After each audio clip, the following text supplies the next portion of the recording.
So yung mga ganun, yun pala ay cause din pala yun ng pagpupuyat. And ang kasama din sa lifestyle ang hindi pag-exercise. And S, stress. Sabi ko ang kanina S. Sino dito may kikilala kay Judith? Alam niyo ba si Judith? Si Judith? Si Judith ng Meralco, ng Tobeg. Judith ba? Si Judith. Kasi minsan nagkaslangan dahil ako, nahirapan ako magtagalog talaga. Actually, nagka-practice ako magtagalog pero it's hard. Biro lang. Pero grabe, yung mga simpleng stress pala, na tipong isipin mo, naku, magbabayad na naman ako, katapusan na naman ng buwan. Naku, nandiyan na yung magbabayad ako ng tuition fee, pero wala pa akong pera. Yung tipong simple na lang na bagay na stress, na na-traffic ka, simpleng na late ka sa appointment mo, simpleng nag-away kayo ng boyfriend mo, or simpleng nag-away kayo ng girlfriend mo, or ng asawa mo, na na-stress ka, kasama din pala yun sa pagkakaroon ng simpleng ubot-sipon hanggang stage 4 cancer. Simpleng mga, kaya nga sabi ko, kailangan kahit may problema kang ngingiti ka na lang eh. Kesa magka-cancer ka. Diba? Kahit anong, smile ka na lang.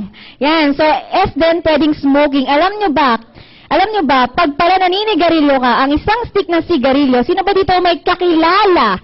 Ayokong sabihin, sino dito ang naninigarilyo? Sino dito ang may kakilalang naninigarilyo? Ayan, alam nyo ba, ang one stick of cigarette, ang equivalent na pinapatay niya sa katawan natin is 1 million cells. 1 million cells. Pero, sa buong katawan natin, we have 70 to 100 trillion cells in our body. So, pwede pa. Biro lang. Siyempre, kung ikaw naninigarilyo, tapos expose ka sa radiation, nagpupuyat ka, lagi ka pang stress, at puro processed food pa ang kinakain mo. Diba? Puro fast food, kaya fast din ang buhay mo. Ayan, mga instant food, kaya mga sakit ngayon, instant na din. Maubos din yung mga cells mo, mamamatay din. So, ang una-una kasi pinupuntire ng free radicals po natin, yung mga cells natin. Yan. So, yun ang ginagawa Yan po ang ginagawa ng mga free radicals. Ito po, ay kailangan ko po ng focus ninyo dito sa mga bagay po na to. Yan.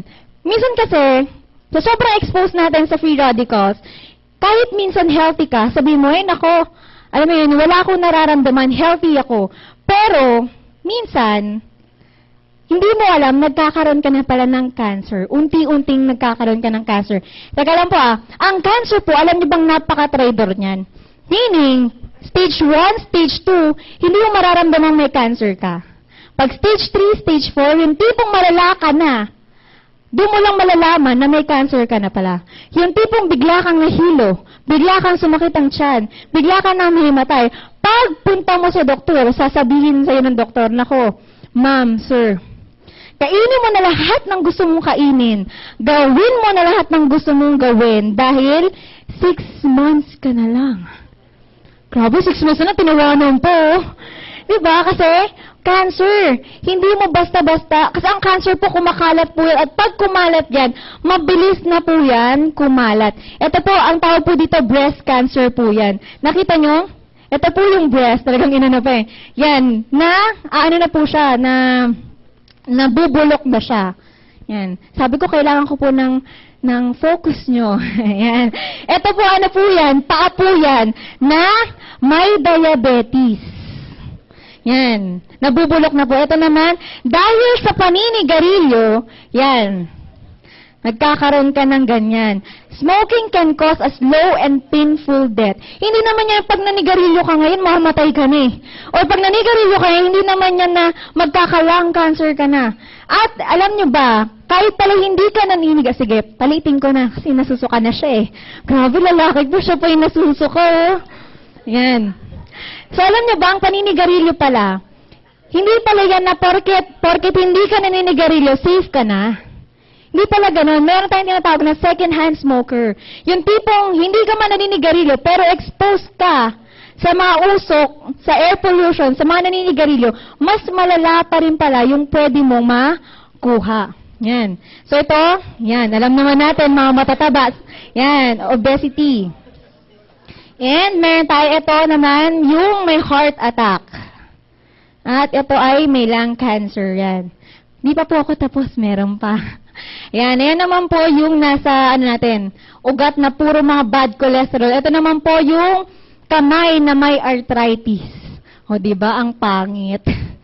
Yan, at ito ulit yung paa. Ito naman po yung lungs. Ito yung healthy lungs. Ito naman yung lungs na may cancer. Ang tanong, gusto nyo bang magka-cancer? Oh, ngayon, di ba? Meron pa po. Yan. Ito naman po yung gastric cancer. Yan, nakita nyo, nabubulok na tsaka hindi. Ito naman yung intestinal cancer. Yun na po yung may cancer. Ito po yung normal cancer. Yan, lymphatic cancer naman to. And yan, breast cancer ulit. Imagine niyo, no? Babae ka, tinanggalan ka ng breast. Diba? Parang ang pangit na, no? At alam nyo ba pala, kapag pala tinanggalan ka pala ng breast, according din to sa na-meet kong doctor, pag pala tinanggalan ka ng breast, hindi magtatagal, magkakaroon ka ulit ng cancer. Sa kabila naman, kasi wala nang, parang may sinabi siyang term na kakalat pa rin siya, at saka, basta ganun, kakalat siya. may sinabi kasi siyang term na hindi ko lang po masyado matandaan. Sa sunod pong presentation ko, sasabihin ko. So, attend po kayo ulit pag ako. Ayan, so yan po yung cause ng cancer. Yan. So, ito po, katawan natin, meron tayong systems, meron tayong organs, meron tayong tissues, at meron tayong cells. Sabi ko kanina, meron tayong 70 to 100 trillion cells in our body. At unang-unang gagawin ng free radicals, sisirain niya yung cells natin. Pag sinira na kasing cells natin, automatic yung tissues natin masisira ba? Yung organs natin masisira ba? Kasi nyo kanina, mga organs, sinisira niya na dahil unang nasira na yung cells. Yung organs pag nasira, automatic yung system at yung katawan natin, masisira na din siya. And according sa WHO, in order for us to remain healthy, kailangan pala yung immune system natin, papalakasin natin. Kailangan pala, kasi with the increase of killer viruses, mutated super-resistant germs, our only hope and defense must lay within our own immune system. Kasi pala, ang katawan natin, kaya ngang magpagaling ng kahit anong sakit. Kung healthy tayo, kung kumpleto yung nutrients na kinakain natin. Kapag ikaw mababa yung resistensya mo, mababa yung immune system mo, automatic, madali kang tapuan ng sakit. Tama ba? Parang yung dengue, di ba ang dengue wala naman siyang pang-cure? Pero bakit nagkakaroon ng dengue yung mga tao? Di ba kapag mababa yung immune system, madali silang magka-dengue, madali silang kapitan. Tama ba? Yan. Pero, kapag ikaw, nagka-dengue ka, ang cure nun, inom ka lang ng water, kain ka lang ng kain, papalakasin mo yung immune system mo, mag-take ka lang ng mga foods or mga vitamins para bumalik yung energy mo. Yan. At ito pa, according to sa WHO, we need to eat at least 5 different kinds of fruits and 5 different kinds of vegetables in order for us to remain healthy at ma-prevent yung mga ganong mga sakit. At kung hindi naman po natin kayang gawin kumain ng iba't iba, ito tandaan niyo po, sabi ko pong fruit, kasing laki po siya ng apple. Yung sabi ko pong vegetable, kasing laki naman din po siya dapat ng cabbage. Kasi may nakausap po ako. Sabi niya sa akin, kumain naman ako ang tawag dito, yung sa saging, limang ganun, hindi yun piling, di ba? 5 pieces ng banana. Sabi ko, naku, hindi po ganun. Kailangan po iba't ibang klase. Bakit hindi natin nagagawa itong mga to? Una-una, wala sa budget. Tama ba? Kasi mas mahal. Pangalawa, hindi natin alam yung right combination ng bawat isa. Baka mag-rumble-rumble lang sa tiyan natin. Tama ba? So, ito, maganda. Pero kailangan talaga natin to. Pero kung hindi natin to kayang gawin, kailangan pala mag-take tayo ng tinatawag na food supplement. Ito po, for your information, ang food supplement po, hindi po to gamot. Kasi marami pong sinasabi, gamot po ang food supplement. Hindi po to gamot. Kaya nga po, food, meaning, pagkain na kailangan ng katawan natin. Supplement, meaning, sinusupply niya yung kulang na nutrients. So, hindi po to gamot. Ito po ay pang-supply na kulang na nutrients sa katawan natin. Yan. At ang maganda niyan, ang product natin, iwas cancer at food supplement ay C24/7 Naturalceutical. Ano ulit yung product natin? C, 24/7, Nash Rarceutical. Ano ba yung ginagawa nito? Cellular